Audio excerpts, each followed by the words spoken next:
Em dia está impossível andar nas ruas e se sentir seguro. É hora de fazermos algo diferente. Vamos unir condomínios, comércios e residências em uma solução inovadora de segurança. Conheça a CoSecurity e tenha as ruas de volta para você por um valor acessível. Junte-se à maior rede de vigilância urbana de São Paulo e aproveite o desconto promocional. Colabore, compartilhe. CoSecurity. www.segurançacolaborativa.com.br. Ligue 11 3393 1742. CoSecurity é HNA. Você confia. Saudações, amigos do canal Segurança Estratégica, com oferecimento da startup CoSecurity. Apresentamos o 26º programa da série CoSecurity Segurança Colaborativa. Nosso objetivo é debater ideias, trocar experiências e cases de sucesso na jornada de colaboração e exercício da cidadania em prol da segurança e do bem comum.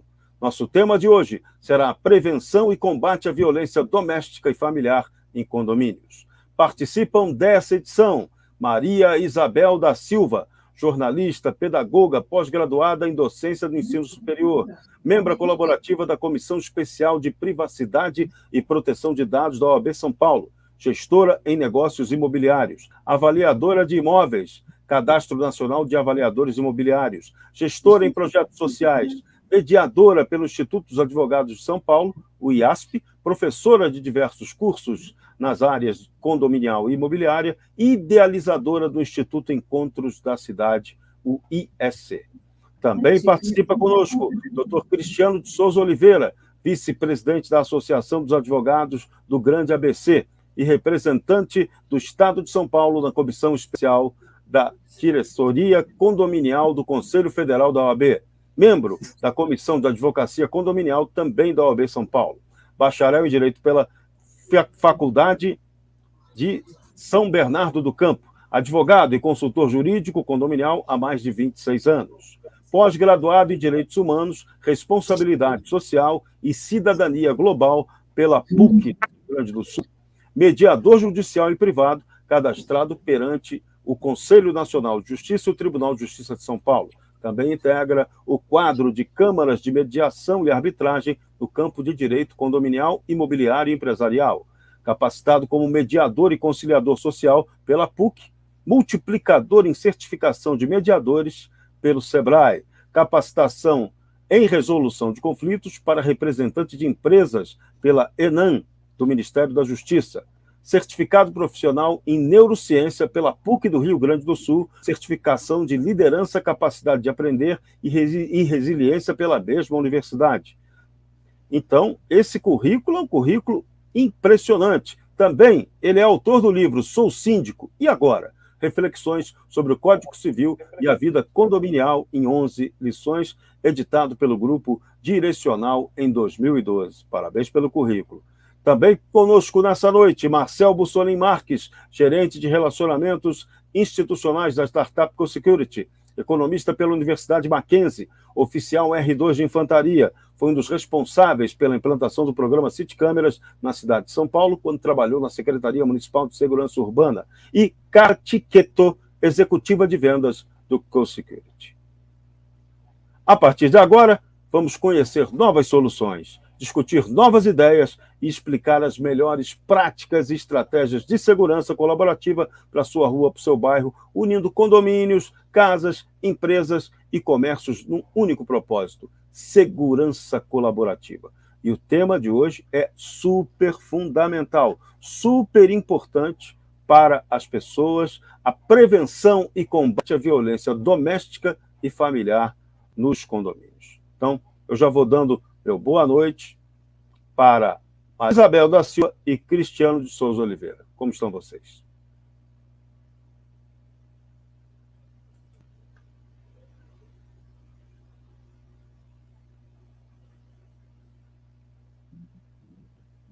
Boa noite, Jorge. Boa noite, Carla. Boa noite, Marcel.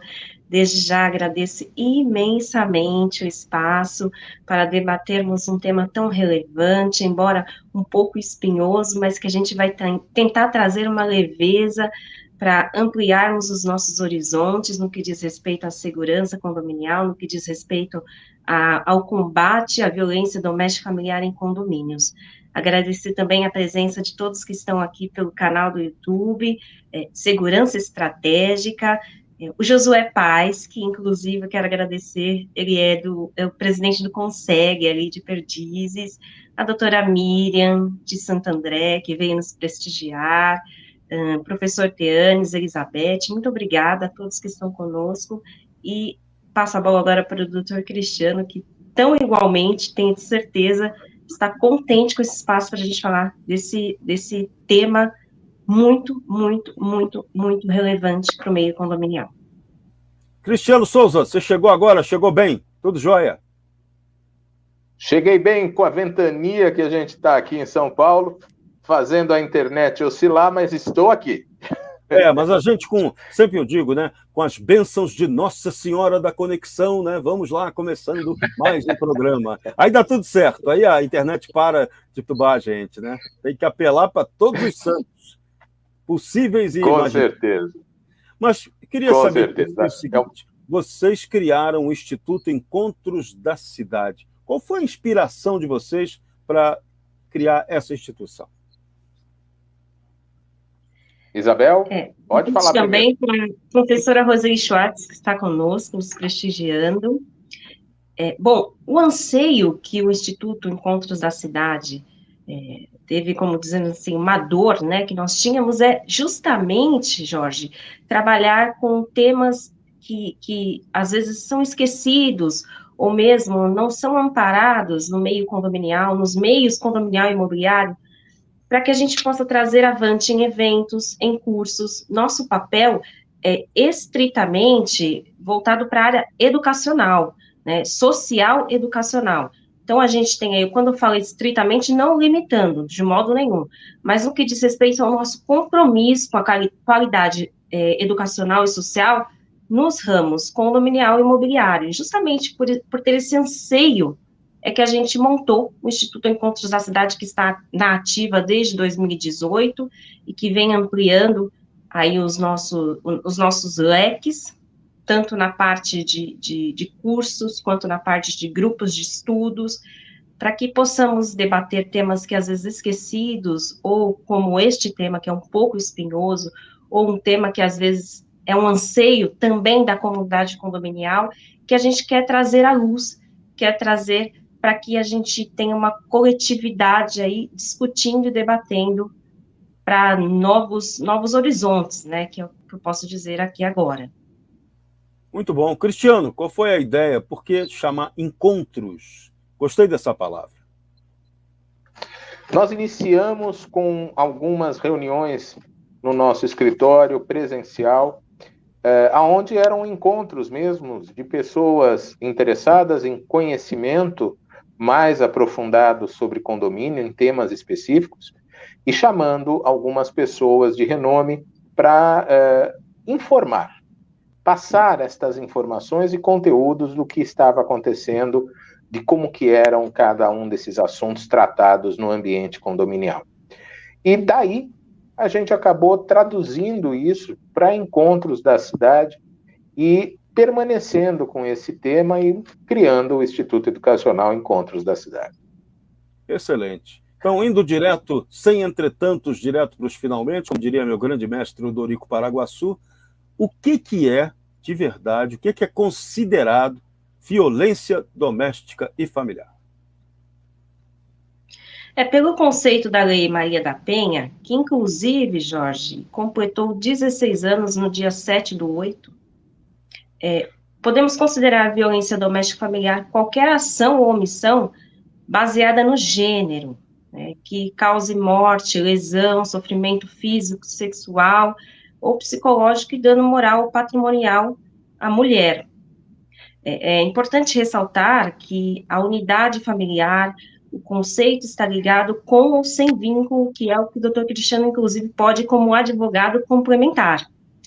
Né? E existem alguns tipos de violência, mas eu creio que também seja importante fazer um resgate histórico no que diz respeito a chegar até a Lei Maria da Penha, que hoje, inclusive, existe a lei do stalking, algumas outras leis que mais para frente também o doutor Cristiano vai falar com mais propriedade, mas que a gente pode resgatar historicamente de onde veio essa proteção, essa necessária proteção.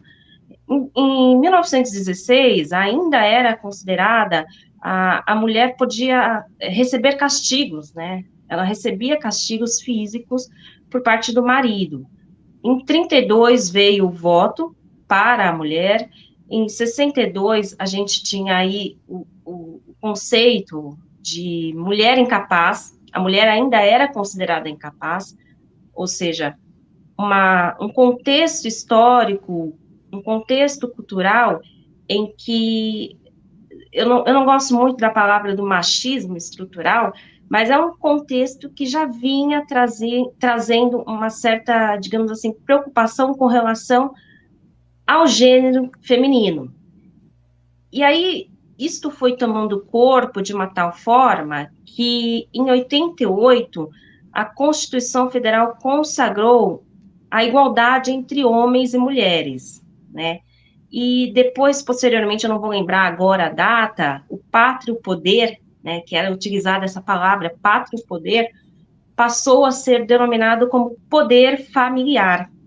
E aí veio em 2006 a Lei Maria da Penha, posteriormente, mais um pouquinho para frente, o conceito de feminicídio, né, que foi incorporado aí com relação justamente ao gênero feminino, e importunação sexual também após o feminicídio. Recentemente, a lei de stalking, mas o que eu quero dizer com tudo isso é que, resgatando historicamente, a gente vem notando um progresso no que diz respeito à proteção da mulher, e também no que diz respeito à proteção da criança, do idoso, das pessoas que podem ser consideradas vulneráveis em uma certa situação. Sim. Então, isso é um inegável avanço civilizatório no Brasil, né, doutor Cristiano? Sem sombra de dúvida. Quando a gente pensa em legislações protetivas, nós não podemos pensar que elas surgem do nada. Elas surgem da necessidade da própria sociedade. E a própria sociedade, nesse campo, ela vem se estruturando para não só proteger as pessoas que necessitam, mas igualá-las, dando a elas a mesma oportunidade, seja de proteção, seja de vida, de cotidiano, que outras pessoas que já existem, já estão na nossa sociedade, no nosso métier, como pessoas teoricamente, né, de cunho natural, que você consiga um trabalho natural, que você tenha uma proteção natural. Então, neste contexto, você tem a proteção do combate à violência, não só o combate à violência à mulher, mas de todos os outros estatutos de proteção que você vai ter da pessoa com deficiência, da pessoa idosa, da criança e do adolescente. E o projeto de lei, inclusive, que envolve a questão condominial, que possivelmente será um tema mais para frente, acaba incluindo também o combate à violência aos animais, né, dentro do condomínio. Porque esse é um assunto também que entrou na pauta do dia, né? Quanta gente tem o seu bichinho em casa, cuida, né, do seu bicho em casa. Então, animal virou um assunto direto do condomínio. Ele mora também conosco, né? Ele mora conosco, tem as suas necessidades naturais de convivência, habitabilidade, mas ele tem também que ter a proteção, e não só a proteção, mas o tutor responsável, né? Porque aí, no caso, toda a convivência do animal dentro desse ambiente condominial, ele vai ter o reflexo do tutor, né? E o tutor, ele tem que ser responsável, inclusive o STJ, ele coloca muito claro, a possibilidade de permanecer animais em condomínio não tem nenhum problema. A única diferença é que tem que ser cumprido a salubridade, a segurança, o sossego aos demais condôminos. E é verdade. Aqui em São Paulo, 2 bairros que nós temos, Higienópolis e Moema, o pessoal costuma dizer, até brincar, né, que a população animal é tão grande quanto a população humana. É impressionante. Todo mundo tem um animal, quase todo mundo tem um animal em casa. Realmente. E acabou entrando como um jabuti no PL 2510, que falava só de combate à violência da família, combate de violência doméstica e familiar, acabou entrando como um jabuti ali a questão do combate à violência animal também, abarcando toda essa responsabilidade para os condomínios. E nesse caso, esse aí literalmente foi um jabuti, né? Entrou devagarinho, mas entrou corretamente, né? Pois é, exatamente. Agora, vamos falar de algo que não é tão agradável e leva a gente a tanto, né? Dados estão apontando que houve uma significativa piora nos casos de incidência de violência doméstica e familiar. O tal do feminicídio é algo real, que assusta, principalmente no período pandêmico. Isso foi uma coisa muito forte. Qual seria a explicação possível e como a gente pode identificar o que realmente está acontecendo para esse fenômeno ter a sua incidência crescente? Jorge, eu creio que também seja importante esclarecer os tipos de violência, né? Porque a gente tem aí um estudo com a Leonor Walker, que fala a respeito do espiral da violência no sentido conjugal, né? Começa com a lua de mel, todo o aparato que o homem tem com relação à sua esposa, enfim, ao seu cônjuge, enfim. E depois vem uma tensão, e depois vem a agressão. E esse ciclo, ele é ascendente até chegar, por exemplo, ao pico que pode ser uma morte. Mas também temos que diferenciar, inclusive está previsto na lei, que existem tipos de violência, né? A gente tem a violência sexual, violência emocional, violência moral, violência patrimonial, midiática, que a gente pôde observar aí com algumas atrizes, né, que se pronunciaram com relação a sofrerem estupro e terem aí um aborto, enfim, né, não vou citar nomes, mas algumas se pronunciaram e sofreram certo tipo de violência midiática, violência religiosa, e dentro destes aspectos, houve uma importante pesquisa do Fórum Brasileiro de Segurança, em 2021, os últimos dados deles, que apontaram justamente o que você acabou de perguntar, um aumento significativo no período pandêmico. Tanto é que lá eles colocam que a cada 1 minuto, 8 mulheres foram agredidas na pandemia. E aí algumas pessoas podem perguntar, né, eu não estou aqui almejando ser uma expert no sentido de ter dados e pesquisas, mas isso a gente vai estudando, é um tema que muito me consome, e isso eu converso bastante com o Cristiano também, e creio que é um tema que a gente tem que sim trazer à tona, sim colocar para debate no meio condominial, porque também está ligado à segurança. Né, a gente, às vezes, pode ter uma falsa sensação de insegurança, mas também deve-se analisar o contexto, né, e dentro desse contexto a gente observou aí, por meio dessa pesquisa do Fórum Brasileiro de Segurança, que ouviu mais de 130 municípios, que as mulheres têm aí algum tipo de receio em também chamar a polícia, receio em ir realizar a denúncia, seja por dependência emocional, seja por medos de julgamentos, né? Porque também existe isso, ela vai se expor, a exposição da mulher, ela é nítida nesse aspecto. Então, tudo isso contribuiu aí para uma análise do Fórum Brasileiro de Segurança com relação a esta pesquisa. E observando, notando os dados, mais de 52% das mulheres, né, sofreram algum tipo de agressão. E isso, quando fala agressão física, mais de 4 milhões, que é um número significativo. Muito alto. Um número que, dentre estas mulheres, 45 não fizeram nada, não recorreram a ninguém. Ou seja, 45% não fez nada.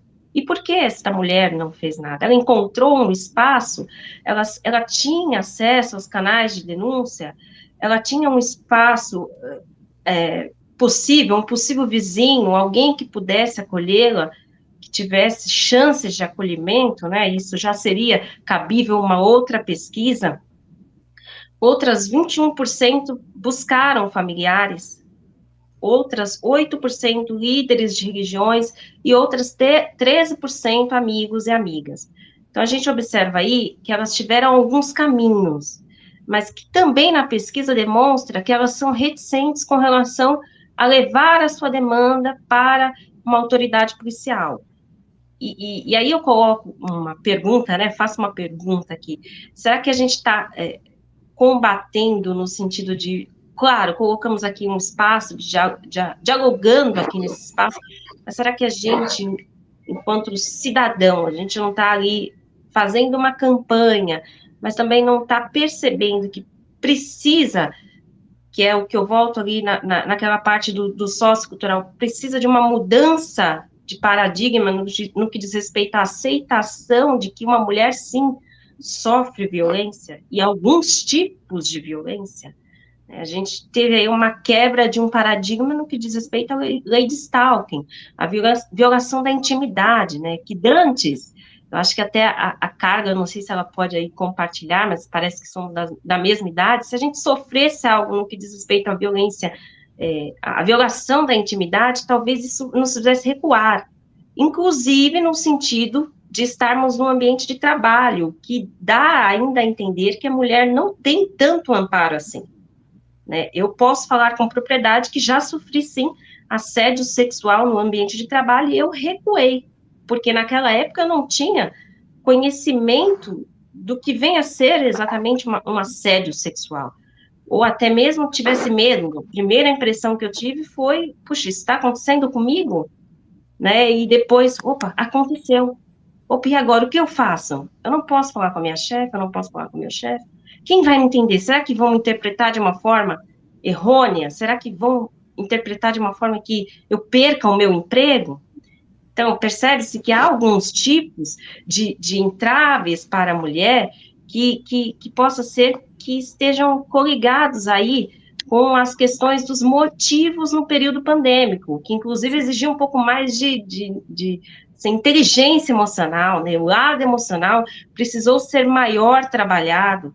Em uma outra pesquisa da Fiocruz, creio que agora de 2020, 2021, inclusive, apontou os motivos de as mulheres sofrerem violência doméstica, né?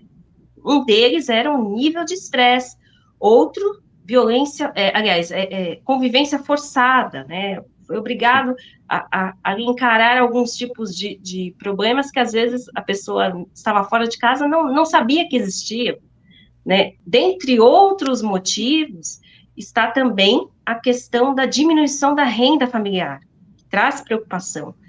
E dentro desse contexto, a gente observou que aí são alguns motivos, e outro motivo também estava presente nessa pesquisa, pelo que me recordo, que era o consumo de álcool. Então, peraí, até chegar à violência doméstica e familiar, existem outros aspectos, né, que devem ser considerados, né, que devem ser também olhados de perto, que é essa temática, inclusive, que eu trago aqui para reflexão. Muito boa, importantíssima reflexão.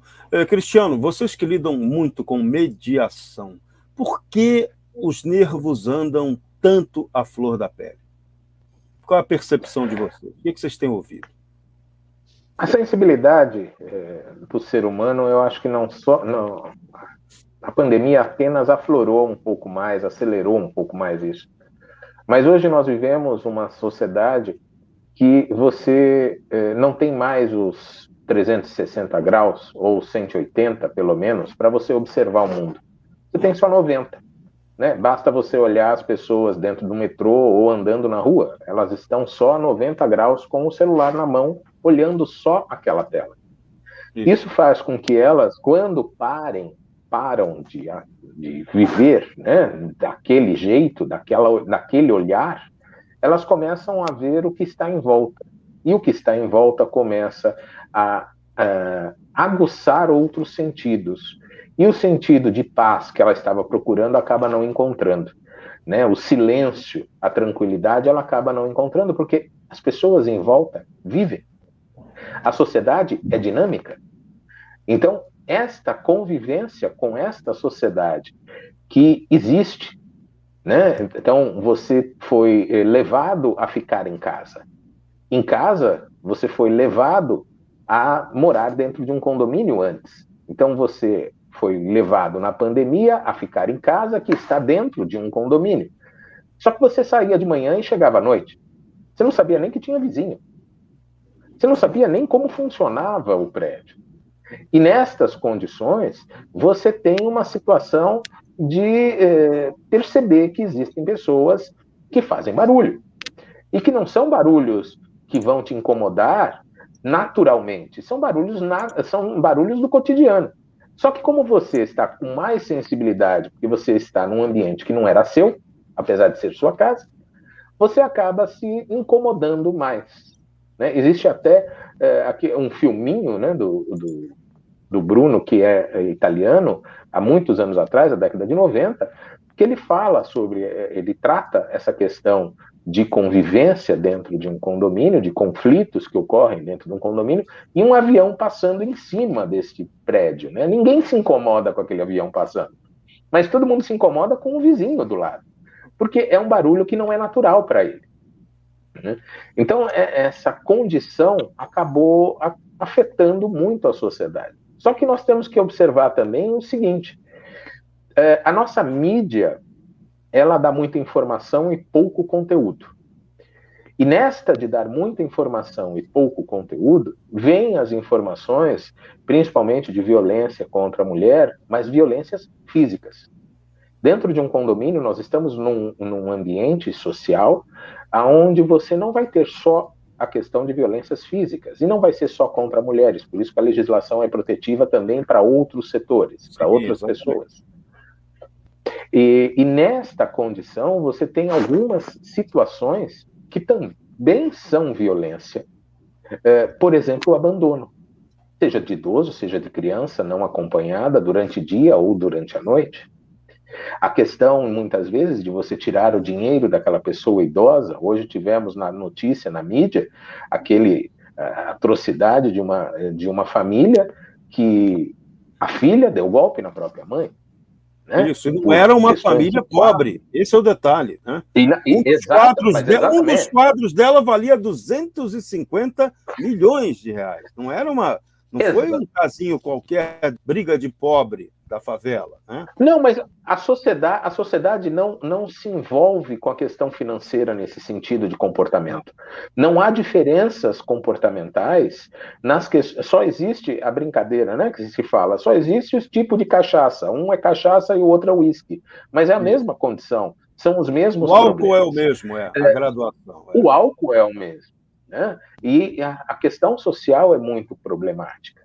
E nesta visão da questão social, é importante também a gente colocar que todas as estatísticas que foram feitas e que estão sendo ainda feitas, é um grande questionamento que nós levantamos ao pessoal do IBGE, é que para o nosso setor, e eu falo nosso setor, atuo há 30 anos nesse setor, para o nosso setor condominial, nós não temos estatísticas de quantas pessoas moram em condomínio. O Copom, a segurança pública de qualquer estado não tem registros dentro de apartamentos. O sistema deles tem que ser apurado, porque ele tem o registro de residência, e por isso que nós temos aumento de violência em residência. Mas será que nós temos aumento de violência também dentro de condomínios? Claro que há, mas qual o tipo? Como que acontece? Uma situação que me chamou muita atenção, naquele caso do Rio de Janeiro, do garoto Henri, é que uma das testemunhas que foi levada a júri era vizinha, e falou, não, eu escutava. Sim, mas não fez nada? Você escutava e não fez nada? A nossa sociedade não está preparada a aceitar as normas protetivas que nós já temos. Então começamos a criar outras para fazer a sociedade aceitar o que já existe. E o problema disso é engessamento, de repente. É um engessamento. Excesso de legislação, né? De regramento. É um excesso, aonde eu não vou conseguir fazer absolutamente nada, porque tudo não pode. Ou, pior, né? As legislações permitem. Isso. Então, é uma situação de equilíbrio que vamos ter um momento que repensar na nossa sociedade. Como diz um filósofo que tive a honra de ter como professor, Leandro Carnal, é um ciclo. Nada é novo, tudo se repete, né? Então, a nossa sociedade vai ter isso que nós estamos vivendo, de repente sair e ter novamente um outro pensamento, já aconteceu no passado. A única questão é que agora nós temos outras estruturas. E nestas estruturas, vamos ou não utilizá-las para o sistema de combate. A violência que se tornou algo que nós descobrimos pode ser reprimido, mas eu creio que não só por lei, mas também por a base, pelas nossas crianças, que, inclusive, se nós olhássemos as nossas crianças com outros olhos, nós íamos ver que, desde na nossa época, 50 anos, como mais antigo ainda, toda criança não vê raça, não vê cor, não vê sexo, ela vê só a outra criança para brincar. E a gente perde isso no momento. Ela vê como igual, e a gente perde isso com o tempo. Então está na hora de a gente pensar aonde a gente perde, parar de criar lei e buscar a origem, da onde a gente perde. Vamos trabalhar para que outras gerações não percam isso. Por isso que eu gostei muito do nome da entidade de vocês, Encontro. Encontro, é ótimo. É isso. Hoje a gente tem que promover os encontros para ter diálogo, para poder construir consenso, construir conciliações, mediações, né? É um caminho. É um caminho. É um caminho. A faixa de Gaza está lá hoje, com o cessar-fogo do Egito, entrando no meio e falando, olha, calma, né? Vamos tentar. Qual é o lado aqui? Vamos fazer vocês olharem esta situação que já está ali. China brigando, Rússia brigando, mais um pouco vai vir para cá, né? E sei lá como que nós vamos estar em novembro, mas esse é outro assunto para outro dia. Com certeza. Agora, no que diz respeito ao combate à violência doméstica e familiar em condomínios, quais são as atribuições, deveres e competências de um síndico, por exemplo, para lidar com essa questão? Jorge, essa questão ela é bem delicada. Porque se nós formos analisar de forma técnica, com um olhar do setor condominial, nós vamos dizer para você, foi um desastre as legislações que foram promulgadas até agora, e se o projeto de lei 2510 sair da forma que está, será mais preocupante, da forma técnica administrativa. Agora, na forma social, de um olhar social, nós podemos dizer, sim, o condomínio pode integrar o sistema de combate, mas ele tem que tomar, lógico, os seus cuidados. Por quê? A própria legislação que nós já temos do nosso ordenamento jurídico, de proteção do Estatuto da Criança, da Lei Maria da Penha, do Estatuto do Idoso, Estatuto da Pessoa com Deficiência, já fala que qualquer cidadão, qualquer comunidade, pessoa da sociedade, deve procurar, quando vê, escuta, sabe, 190. Então, não é o condomínio só o responsável por isso. Ele entra neste sistema de proteção para fomentar exatamente, olha, pessoal, vocês podem fazer esta denúncia.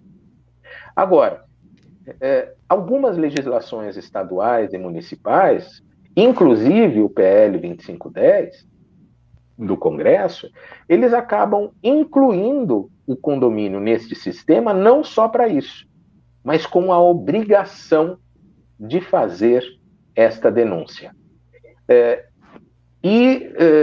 Transmitindo esta obrigação para o não saindo da pessoa do gestor, mas para as empresas terceirizadas e de administração que também tomam conhecimento deste problema.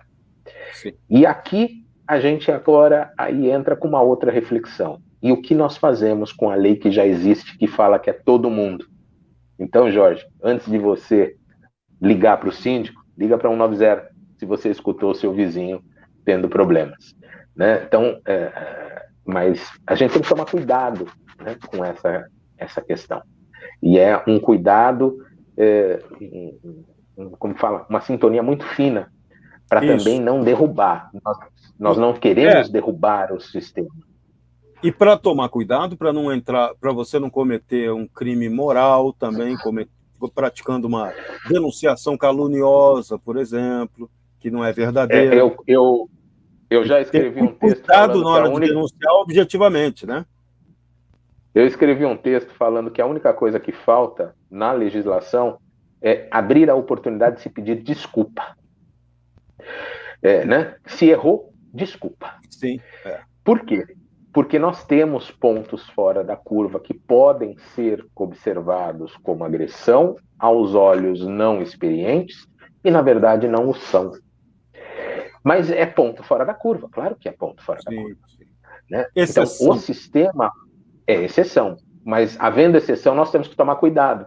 Então, nós temos que utilizar o condomínio, sim, como um fomentador deste canal de defesa de condomínio, de violência, incluindo no PL 2510, quando sair, até a questão da proteção animal, mas também tomar cuidado com a questão da denúncia e obter as informações, porque o síndico não está 24 horas dentro do condomínio. Obter essas informações de forma escrita, de forma a ter documentação, né? Para que você possa passar isto para frente. Ok, não tem importância, posso ser o agente que vou passar para frente, mas para reafirmar algo que você, por exemplo, naquele momento, já fez. Você já denunciou também, já ligou lá para 190, né? Já ligou para 100. Você já fez o seu canal de denúncia? Ok, então eu vou, confirmo e uso o meu banco de dados, que a Lei Geral de Proteção de Dados me permite, para transferir isto para a Secretaria de Segurança Pública, numa questão de confirmação de denúncia. Eu entendo que a origem inicial seria esta, né? E não responsabilizar o síndico a ponto, inclusive, novamente eu falo do PL 2510, de ele colocar neste sistema uma situação de que, se o síndico poder levar uma advertência de uma assembleia, e se ele já levou uma advertência de uma assembleia por ele não ter feito uma denúncia, repassado uma denúncia para as autoridades, ele pode ser destituído. Sim. Por uma assembleia. Ele está agindo mal como gestor, né? É isso aí. Objetivamente, ele está agindo incorretamente. Isso é um lado de um olhar certo, mas a gente também tem que abrir os olhos para que isso não gere problemas administrativos dentro de um condomínio e tomar muito cuidado. Para não ser mais um fator gerador de conflito. Isso não interessa. Pois é. Porque aí nós estamos lidando com política, né? Sim, exatamente. É política. E, sendo política, você vai ter oposições. Ainda que não deveria ter, por ser o mais democrático sistema mundial, o condomínio, em todo lugar, é um grupo de pessoas, um bando de pessoas, que vai ter uma proteção patrimonial e uma valorização patrimonial com os seus próprios pensamentos. Então, é um grupo mais democrático em qualquer lugar. Agora, esse grupo mais democrático pode ter oposições. E essa oposição pode usar de má fé. Então, é o cuidado da denunciação caluniosa, da má fé. São situações que o síndico tem que se preparar para saber identificar, auxiliar e conduzir os trabalhos de forma a não provocar nenhuma irresponsabilidade. Então, qual é o segredo? O que as administradoras podem fazer para filtrar esse tipo de denúncias dos moradores ou até dos síndicos a elas? Olha, a própria administradora, também fica sendo responsável, corresponsável, incluindo aqui o PL 2510, ele altera o Código Civil, inclusive, nesta última versão do PL, ele acaba colocando que, inclusive, as pessoas que recebem, né, os terceiros que recebem os poderes da Assembleia, por exemplo, uma terceirizada de segurança, recebe poderes da Assembleia para ter o banco de dados do condomínio e ter, de repente, o controle de acesso e a segurança daquele condomínio, a partir deste momento, ele também fica corresponsável por uma questão trazida de fazer a denúncia. Então, qual seria a chave para isso? A de proteção de todos. Né? Pegando, então, a Lei Geral de Proteção de Dados, que fala que você pode não ter o encarregado de dados e ter ali um meio de contato para manter o contato com os titulares dos dados. Então, você vai ter um canal de comunicação com qualquer pessoa. Então, o condomínio vai precisar ter um canal de comunicação. Através desse canal de comunicação, ele também vai receber reclamações. Então, com estas reclamações, que devem ser pormenorizadas, dizendo o dia, a hora, o que aconteceu, para que possa ser tomada as providências de denúncia, você, além disso, né, você tem que ter o combate à violência com a maior forma possível de comunicação para que todos saibam que antes de ligar para um síndico, quando está havendo a violência, você está escutando a violência, liga para a polícia.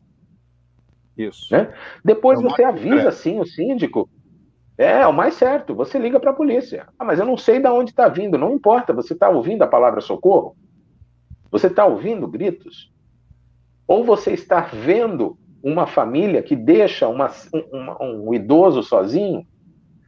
Você está vendo uma criança que fica o maior tempo nas áreas comuns? Eu cheguei já a receber ligação de síndico de criança que às 7 horas da noite estava perdida no condomínio. Aí eu perguntei, mas a mãe viu a última vez quando? Às 11 horas da manhã.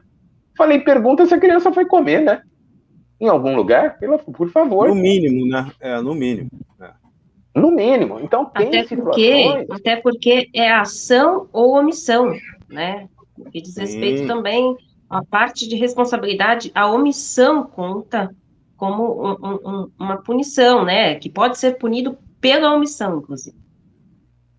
Agora, então, uma pergunta que muito síndico... Sim. Eu vou resumir. Difundir a informação, criar um meio de contato para receber isso de forma séria.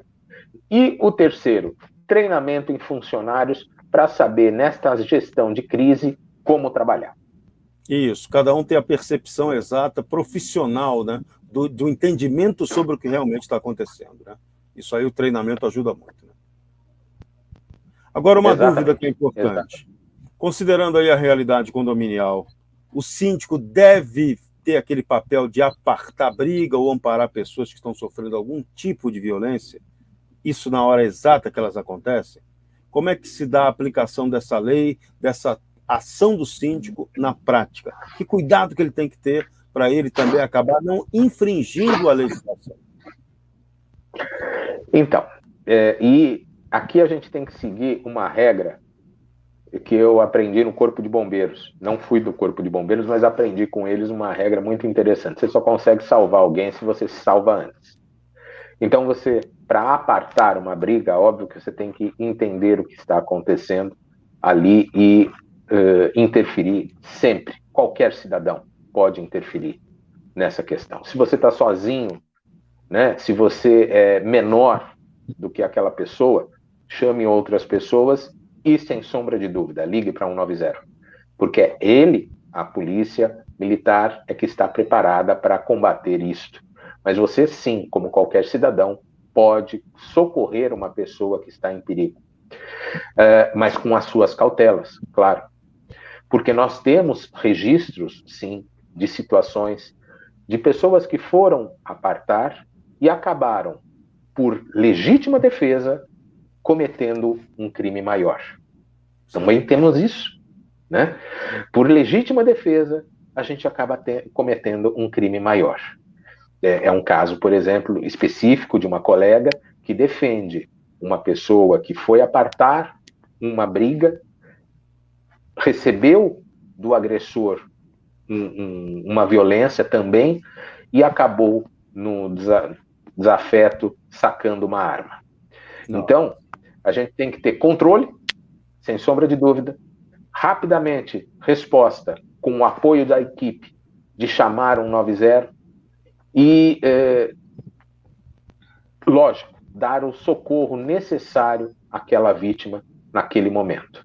Se for ter que apartar, chame mais alguém se você não conseguir sozinho. E mesmo se conseguir, né? Vimos o caso, infelizmente a nossa sociedade está cheia de exemplos hoje, né? Vimos o caso no final de semana do lutador de jiu-jitsu. Ele apartou a situação, falou, ó, sossega, acalmou, levantou e recebeu ainda um tiro. Isso. Assunto assustador. Agora, em relação a esse cuidado que o síndico tem que ter, essa regra, então, vale também para o zelador, para o porteiro e demais funcionários do prédio, né? A mesma dica. Treinamento. É treinamento. Mas, sem sombra de dúvida, aconteceu um problema 190.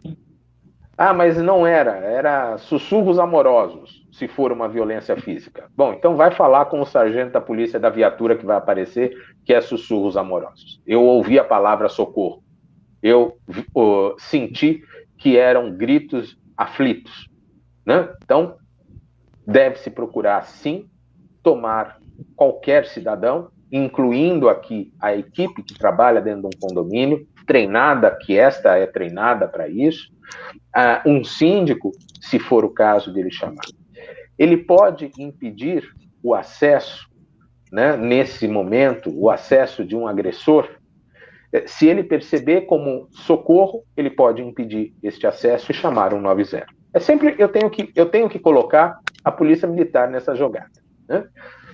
Então, o PL 2510 até abre um pouco mais. E se houver medidas restritivas, e o síndico com conhecimento das medidas restritivas, ele não pode deixar entrar, né? Sim, então, é uma situação ali que está acima da condição dele. A legislação vai dizer isso, que ele não vai poder.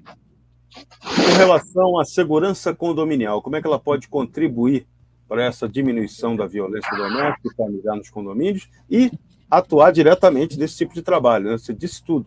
Treinamento, né? Tem que ser uma segurança profissional mesmo para atuar nessas situações, né?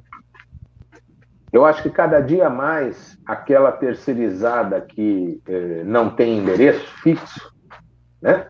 Aquela terceirização, aquele que se diz segurança, mas sequer tem permissão da Polícia Federal para ter uma base armada, aquela empresa que foi aberta ontem com um ex-funcionário que quis abrir e achou fácil, porque vai achar fácil, isso não dá mais, não tem no nosso mercado, e não há possibilidade de entrar no nosso setor condominial. Os síndicos precisam entender que a responsabilidade de segurança não é só do poder público, mas quando eu faço a triagem dentro de um condomínio, quando eu recebo uma correspondência, uma encomenda, quando eu faço um controle de acesso, quando eu recebo um oficial de justiça, isso é responsabilidade do condomínio que vai passar para as empresas terceirizadas que têm o treinamento já para, inclusive, falar não posso, né? O não também é treinado. Muito bem, o Cristiano falou muito, Maria Isabel. Sim. Eu vou aproveitar e complementar também o raciocínio do Cristiano, no sentido que nós estamos aqui num canal de segurança estratégica, ou seja, é um dos temas, se não o tema que sempre está nas pautas aqui dos vossos programas. E a gente observa que existem alguns tipos de segurança: patrimonial, com ou sem arma de fogo, existe também a parte de monitoramento, vigilância, isso no que diz respeito à parte física, mas também percebe-se que condomínio é uma coletividade, ou seja, excentricidade, singularidade, peculiaridades existem dentro de um condomínio. Mas o que eu quero dizer com isso é que também deve se colocar dentro da discussão da segurança condominial a própria convivência, que traz também a sensação de segurança, porque segurança é também estar-se, é sentir-se seguro. Não é somente estar entre grades ou monitorado, ou mesmo no sentido de fisicamente dizendo, como eu acabei de mencionar, estar seguro.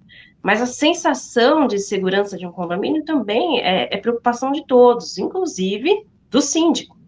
Né? Trabalhar a conscientização deste tema que nós estamos debatendo aqui também cabe ao síndico levá-lo, porque antes de acontecer uma agressão física, será que não ocorreu uma agressão verbal?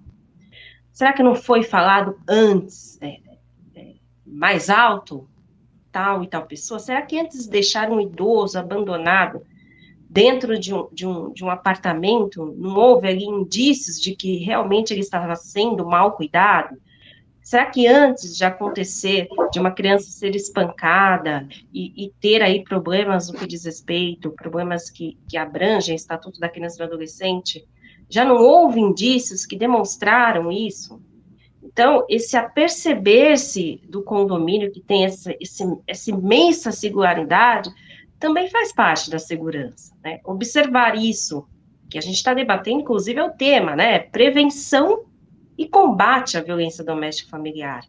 Trabalhar isso dentro do contexto condominial é super, super relevante, antes de acontecer, inclusive. Né? Pouco se fala de campanhas dentro do condomínio que diz respeito ao combate à violência doméstica familiar. Inclusive, nós estamos com a campanha Agosto Lilás, que é, inclusive, o combate à violência doméstica familiar.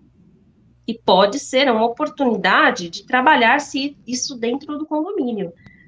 É uma reflexão que eu também trago aqui, para que a gente não possa só discutir o combate às leis, mas também a prevenção, o que vem antes.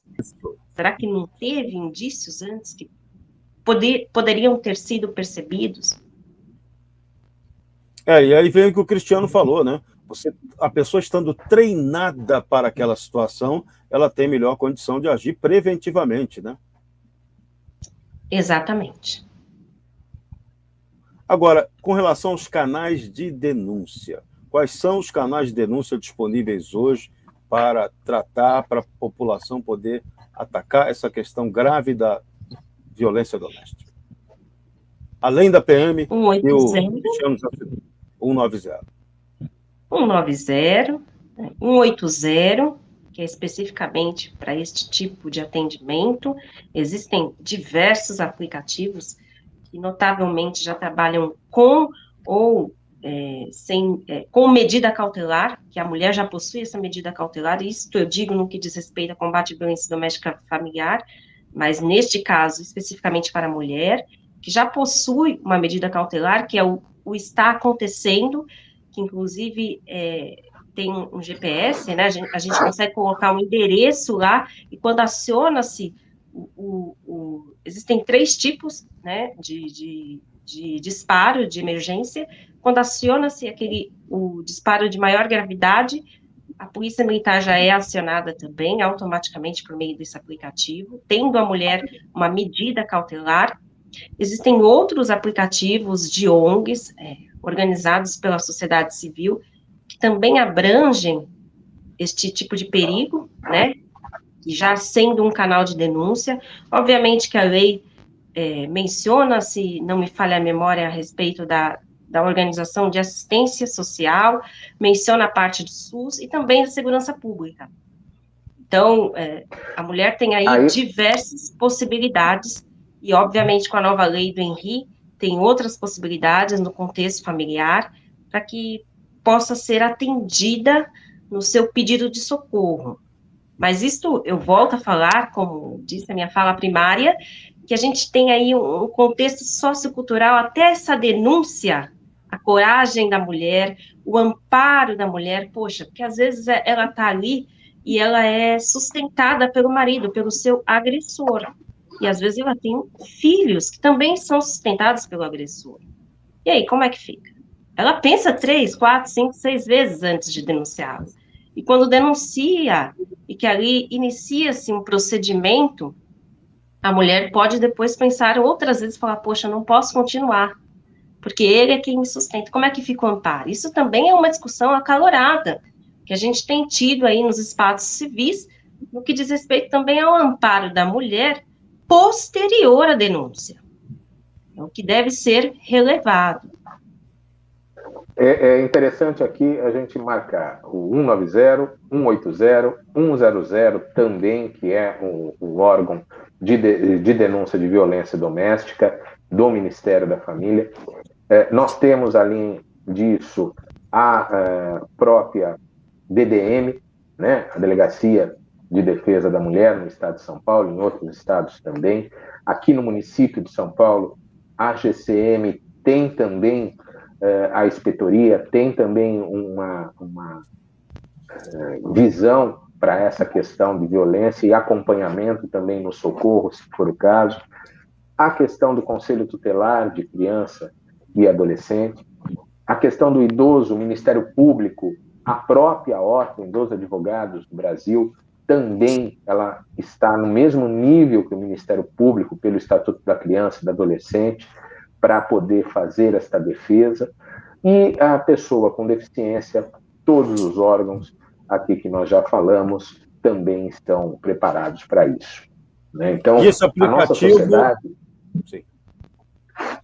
a nossa sociedade tem como socorrer alguém que está vulnerável nesta situação. Algumas administradoras, a Maria Isabel até fez alguns estudos a respeito disso, possuem hoje também essa possibilidade, estão montando, né, essa possibilidade de aplicativos de socorro, né, Maria Isabel? Como é que baixa esses aplicativos? Quais são as dicas para isso aí, Maria Isabel? Play Store, ou da Apple, o Está Acontecendo, é só digitar, Está Acontecendo na Play Store, para quem possui aí o Android, e Apple também, ele está lá disponível, e é muito, muito intuitivo, né? Baixou, coloca o endereço, ele é bem intuitivo para quem já possui uma medida cautelar. Agora, existe também um aplicativo do Ministério da Família, que foi bem citado pelo Dr. Cristiano, que está lá como o 100, né? Eu acho que é 100, que é Ministério da Família, né? É o aplicativo do Ministério da Família. E aqui eu estou lendo também, eu vou tomar liberdade, porque a gente que faz live, viu, Jorge? A gente tem umas lives também no nosso canal, viu? Instituto Encontros da Cidade, eu encontro. Quero convidá-los, Marcel, Carla, você, para estar conosco, debatermos segurança, inclusive, o tema. E eu quero dizer o seguinte, que a gente está lendo aqui os comentários no YouTube, e a professora Roseli Schwartz, ela diz assim, que tem recomendado aos alunos e síndicos que mantenham circulares periódicas, alertando sobre a legislação atual e a possibilidade de que cada morador pode fazer a denúncia e não esperar o síndico. E a Vanessa String está dizendo assim, por isso é importante que os vizinhos se conheçam, isso ajuda na percepção da alteração da rotina e pode evitar um mal maior. E eu concordo plenamente, né, ratificando aqui o que a gente colocou para refletir, conhecer-se, é que também não pode ser aquilo muito utópico, né? Utópico é aquilo que a gente, é tudo flores, e não é, a gente sabe que condomínio tem as suas limitações no que diz respeito à convivência, mas não impede que seja incentivado dentro do condomínio esse conhecimento do seu vizinho, né? Essa coletividade, essa convivência sadia, necessária, que às vezes faz diminuir muitos outros conflitos. E observo também que eu vou fazer até um merchan aqui, o Dr. Cristiano, ele tem um curso, que inclusive estão com inscrições abertas, chamado Direito Condominial, Intensivo de Direito Condominial. E nele também é abordado a questão do combate à violência doméstica familiar em condomínios, inclusive abordando o que diz aqui a professora Roseli, a parte do síndico, né? de não só ficar com a carga nas costas, né? A lei trouxe isso, a gente tem que dizer que a lei trouxe isso sim, mas que ele pode dividir essa carga com a coletividade, né? Com os condôminos, no que diz respeito à responsabilidade de denúncia quando acontece algum tipo de violência doméstica familiar. E eu gostaria também de deixar uma outra reflexão, que a Lei Maria da Penha, ela veio de uma situação real, né? De uma mulher estudada, uma farmacêutica, que veio aí a sofrer um tipo de violência, foi baleada enquanto dormia, e fez a denúncia. Essa denúncia ela foi sendo levada até chegar à Comissão Interamericana de Direitos Humanos, foi debatida, e então ela sofreu mais um ataque. O ex-marido tentou eletrocutá-la enquanto ela tomava banho. Isto foi levado para frente, caminhou, o Brasil foi punido, e chegou-se à criação da Lei Maria da Penha. Vê-se que, nota-se, né, por meio da história da lei, que foi algo sofrido, né, quase que um parto. Muito. E o que eu quero colocar aqui em xeque, em reflexão, é que algumas leis, né, como disse o doutor Cristiano no início, elas vêm de cima para baixo, que às vezes falta um pouquinho mais de uma peculiaridade, de um olhar mais, digamos assim, mais fino com relação à situação do condomínio, que é diferente. A gente não pode ignorar que condomínio é um ser diferente. Então, esse olhar do legislativo com relação ao contexto condominial, né, precisou um pouquinho mais de tato, né? E isso vai exigir do próprio síndico, na sua gestão, uma atenção maior, um sentido de prevenção ainda maior, para que outros problemas, como bem disse o Jorge, né, no limiar, né, na linha tênue entre intrometer-se na vida dos outros, né, sem entender o porquê, e fazer uma denúncia fundamentada. Então, isso também é um papel de todos nós que aqui estamos debatendo, e inclusive do síndico, né? Tem uma pergunta para o Cristiano aí no chat, Cristiano, não sei se você está aí no YouTube. Acabei de abrir aqui o YouTube, agora que eu percebi aqui o negócio, eu acabei de abrir o YouTube. O Edmilson fez uma pergunta para você.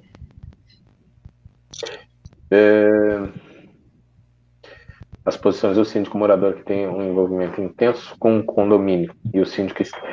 Olha, a questão da divisão, eu não quero entrar nessa questão de divisão entre síndico morador e síndico externo, mas, óbvio, o síndico externo ele tem um pouco mais de distanciamento das pessoas, isso pode facilitar ele em alguns momentos, mas pode também ser, se ele não tiver uma equipe treinada, novamente, Jorge, falando de equipe treinada, se ele não tiver uma equipe treinada, coligada à sua gestão, ele pode acabar tendo um distanciamento tal do condomínio que ele não percebe as condições e situações que aquela comunidade está vivendo. Então, independente se é síndico contratado ou é síndico natural, síndico orgânico, há necessidade do síndico ficar atento às situações que acontecem dentro daquele condomínio. Isso, sem sombra de dúvida, independente da sua condição. Por quê? Porque síndico, independente da condição que ele tem, ele representa a coletividade. Ele foi escolhido para representar aquela coletividade. Então, ele é o representante ativo e passivo. Todo mundo só fala disso quando fala de responsabilidade, mas também ele tem esta condição de levar uma gestão harmoniosa e uma sociedade harmoniosa, com engajamento e com pertencimento das pessoas que moram naquele condomínio a quererem estar lá e se sentirem bem em estar lá, porque é o lar, a residência deles. Exatamente. Então, esse síndico ele tem que ser sempre mais um líder do que um chefe. Chefe é fácil. Líder é um processo em construção pela convivência, né? Pelo trabalho. Mas ele só tem que tomar cuidado. Ele só tem que tomar cuidado. Ele tem que ser um líder tipo lobo, que fica atrás. Porque se ele for um líder também tipo ganso, ele não vai enxergar ninguém. ele só vai deixar os outros assumirem depois. Exatamente. Cuidado, todo cuidado é pouco nessa seara. Mas, na essência de tudo, Marcel Bussolini Martins, está a questão da segurança colaborativa, né? Você vê que tudo isso que foi dito hoje tem a ver muito com o conceito que temos trabalhado aqui há 26 programas de segurança colaborativa.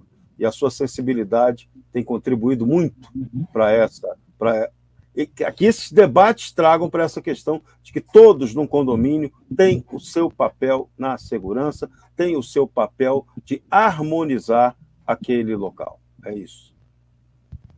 Bom, Serrão, boa noite a todos. Professora Maria Isabel, doutor Cristiano, Carla, todos que estão nos acompanhando. Bom, é verdade, a COSECURIT tem essa preocupação, né? Embora visualizando a parte externa dos condomínios, né? Mas essa mesma preocupação. Inclusive, já tivemos um caso no bairro de Santa Cecília, que uma motorista, né? Talvez após uma discussão de trânsito, foi agredida. Ou seja, quando o trânsito parou, o motorista desceu do carro e começou a chutar o carro dessa senhora. Bom, o que aconteceu? Uma van que estava na frente, mesmo com o semáforo fechado, deu passagem para que ela pudesse evadir do local. Bom, recebemos uma comunicação do marido da vítima, né, sobre a ocorrência, porque ele visualizou um poste da COSECURIT. Então, nós recebemos essa demanda, fizemos o download das imagens e entregamos um ofício, né, na delegacia. A princípio, eu fui na Delegacia da Mulher, no Cambuci, como o marido da vítima me orientou, mas chegando lá, bom, eu soube, né, dessa situação, que lá é apenas familiar, né, violência doméstica. Então, eu levei no DP de Santa Cecília, né, esse ofício e tratamos esse caso. E foi interessante, né, porque é uma outra maneira, né, de violência contra a mulher. E eu, trabalhando na Secretaria de Segurança Urbana, eu acompanhei bastante o trabalho dos GCMs, né, do Coronel José Roberto e agora da secretária Elza, no programa Guardiã Maria da Penha. Então, como a doutora Maria Isabel, o doutor Cristiano comentaram, né, é um trabalho muito importante. Inclusive, né, quando vocês falaram das queixas, um grande número de queixas são retiradas, né, pelas mulheres. Elas né, fazem um boletim de ocorrência, tudo, mas depois retiram. Exatamente por tudo isso que a doutora, que a professora e o doutor Cristiano comentaram, né? Dependência econômica, né? E uma série de fatores. Então, eu acho o assunto muito interessante e parabéns aí pelas explanações. Muito bem. Produção, vamos dar uma colher de chá importantíssima para o instituto criado pela Maria Isabel e pelo Cristiano. Esse instituto, o Instituto Encontros da Cidade. Solta o vídeo promocional deles.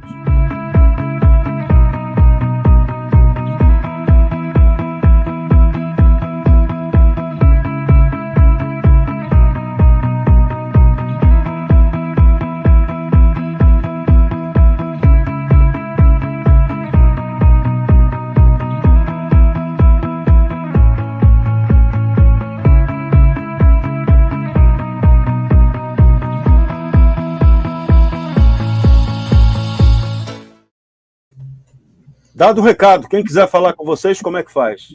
Maria Isabel e Cristiano. Pode dar uma googada, vai aparecer lá o Instituto Encontros da Cidade, Instagram Encontros da Cidade, canal do YouTube Encontros da Cidade, por telefone, WhatsApp 947647777 e o nosso site, institutoencontrosdacidade.org. Muito legal. Parabéns pelo trabalho. São iniciativas assim que tem que se reproduzir. Agora, o COSECURIT. Muita gente está perguntando aqui o que é o COSECURIT. Tem gente que ainda não conhece. Então, você que está nos assistindo hoje pela primeira vez, primeira providência, entre no canal Segurança Estratégica, você já está assistindo o programa aqui, inscreva-se no canal. Vai lá, naquele sininho, bate no sininho, para receber as notificações sempre que a gente estiver lançando programas novos. Além desse programa que temos toda quarta-feira, tem uma série de outros programas excelentes para você também assistir. Então, inscreva-se lá, deixe o seu like, que isso ajuda muito. Vamos fazer. Mas o CoSecurity, como é que funciona? Vamos a depoimento de quem está usando a CoSecurity.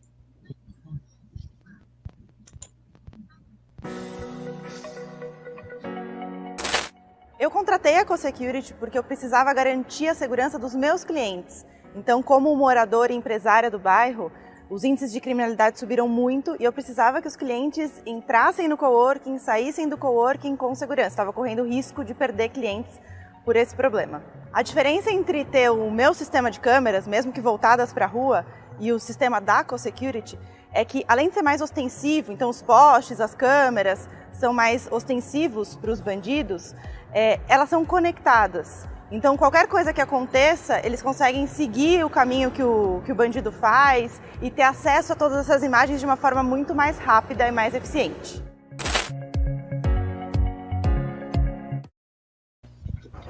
Muito bem, é nessa hora que estreia a grande Carla Tiqueto, que até então está aí silenciosa, prestando atenção, mas ela é uma das responsáveis por cuidar da área executiva de implantação do CoSecurity para os condomínios.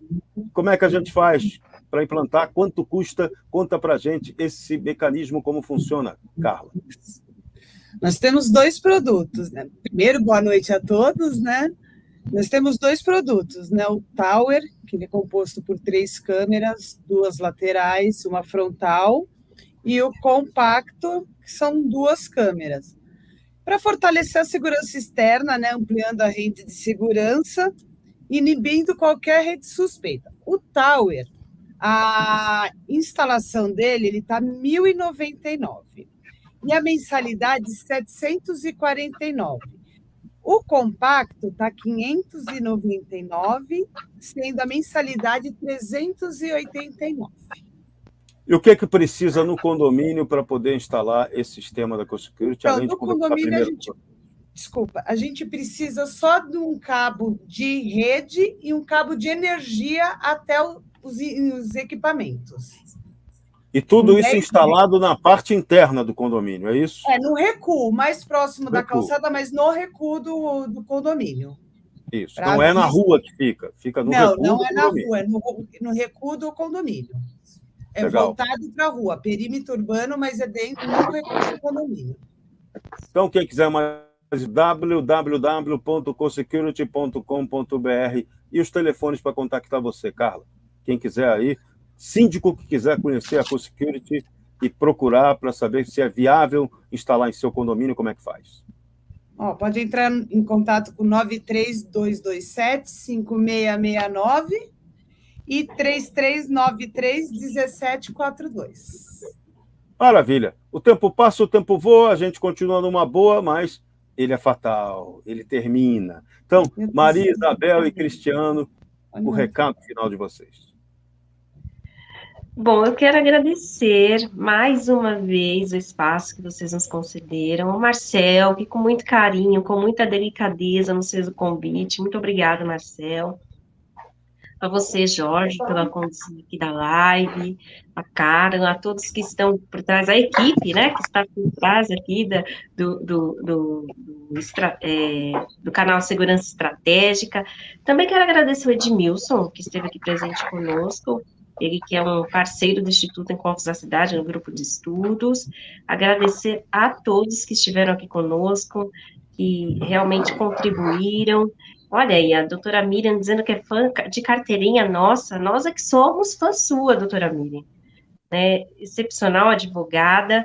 E dizer para todos que o Instituto está de braços abertos.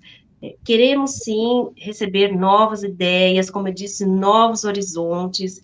Somos um instituto educacional, e isto diz muito sobre nós, ou seja, a gente não está ali querendo limitar espaço de modo nenhum, estamos abertos a novas possibilidades, que são os anseios da coletividade, seja condominial, seja do ramo imobiliário. Inclusive, eu quero fazer um convite, eu posso, Jorge? Pode, por favor, está aqui para isso. Eu quero convidar todos que estão aqui conosco para estar no próximo curso de acessibilidade em condomínios, que é outro tema que a gente tem um grande carinho em abordar. Tem algumas lives no nosso canal, no programa Em Foco, que a gente tratou de trazer essa temática, porque também é uma preocupação do condomínio, seja na parte estrutural, seja na parte da própria convivência ali na rotina do dia a dia, administrativa, inclusive, né, que exigem algumas adaptações. Tem lei para isso, algumas outras coisas está relacionada à parte social, e eu quero convidar todo mundo para estar nesse curso, que é muito mais de cunho social, para que todos tenham esse olhar para a inclusão, que é um olhar também necessário em todos, não só na parte de condomínios, mas também que é um direito, né, da pessoa com deficiência à inclusão, é um olhar da sociedade. Muito obrigada. Legal, dica muito importante. Cristiano. Jorge, quero agradecer o convite da COSSECURT para que a gente pudesse falar um pouco sobre o Instituto, falar um pouco sobre este tema, que eu não vou chamar de espinhoso, é um tema real, é um tema necessário, que todos os condomínios, condôminos, síndicos, administradoras e quem tem atividade com condomínio deve prestar atenção. Deve prestar atenção e, sem sombra de dúvida, deve combater a violência, seja de animais, seja de mulheres, seja de criança, adolescente, pessoa idosa, pessoa com deficiência. O combate à violência é um dever de todos nós. Não se trata simplesmente de estar na lei. Se trata de convivência. Se trata de uma sociedade melhor. Agradeço o convite de vocês, agradeço o convite institucional da COSSECURT para que a gente estivesse aqui apresentando o Instituto, e contem conosco no que for necessário. Muito obrigado. Carla, queria agradecer também a você pela participação. Sua estreia hoje, nota 10, hein? Parabéns. Eu que agradeço. Marcel Bussolini Marques, a saideira de hoje cabe a você.